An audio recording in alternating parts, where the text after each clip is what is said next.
Hey everyone, David here with Grace Lead, and I wanted to tell you about a new job that I started today. The same job actually, as the Executive Director of Grace Lead. I recently read this quote that I wanted to share with you because I thought it might help you and your team think through the coming weeks and months as we begin to transition out of quarantine mode and transition back into hopefully some sense of normalcy other than what we've been experiencing the past couple months.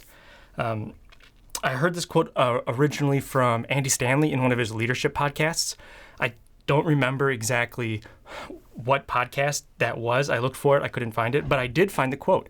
It's from another guy named Andy, and his name's Andy Grove. He was, I guess, the third CEO of Intel, and in his book, that's this management book called Only the Paranoid Survive, which he wrote in 1999. He basically writes about when him and the current CEO, Gordon Moore, they were both just sitting in their office, and I guess they had a pretty long year of aimless wandering, they said, and they were pretty downbeat. And he turned to Gordon Moore, the current CEO, and he said, "What if the board kicked us out and brought in a new guy? What do you think he would do as the CEO or in his position?" And without missing a beat, Gordon responded, he would get out of the memory business. And they were at that time in making memory. And as you know, they transitioned then to like CPUs and computer chips and all sorts of technology that they're known for today. And then Andy, he turned back to Gordon and said, "Well, why can't we walk out the door, come back in, and do it ourselves?" Again, he said, "Why shouldn't you and I walk out the door, come back, and do it ourselves?" So I've been thinking about that idea and thinking through, okay, let's say the board of directors fired me as the executive director of Grace Lead, and they brought in someone new. What would they do differently? If they had all of the wisdom and experience that I've gathered working on this nonprofit that I founded, what changes would they implement? What would they stop doing? What would they start doing? You know, because like when someone new comes into leadership, they say that the time to make changes is either right in the beginning, because then a lot of people will chalk it up to, oh, he's new, he doesn't know how things work around here. Or they say, wait for about a year, observe how things work, and then start slowly implementing changes. Those are kind of the two best times making changes. But the idea is really powerful because it causes you to shift your perspective. It causes you to, just for a second, get out of the rut that you might be in and think, okay, what would a new person do? What would, if he asked you and said, what would you change? What do you think needs to be done? And you knowing that he had the ability to make those changes coming in as a new person, write those down. Brainstorm with your team about that. If you're small group leaders or pastor or a ministry leader, think about that question, because in some ways we're all coming into a new reality after this whole quarantine thing starts to slow down and life begins to resume.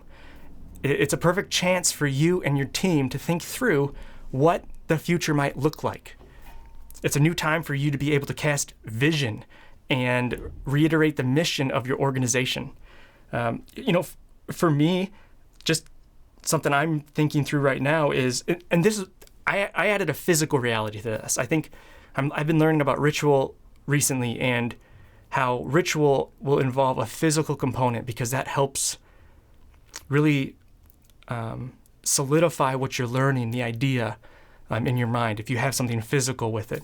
So just yesterday, and I did it today as well, I woke up and got ready for the day, and I went out and I basically drove around my block. Today I just went and got some coffee from a drive-through, and I drove around the block, and I came back, and all the while thinking through, okay, let's pretend I'm the new guy, that, they hired a new guy, I was fired.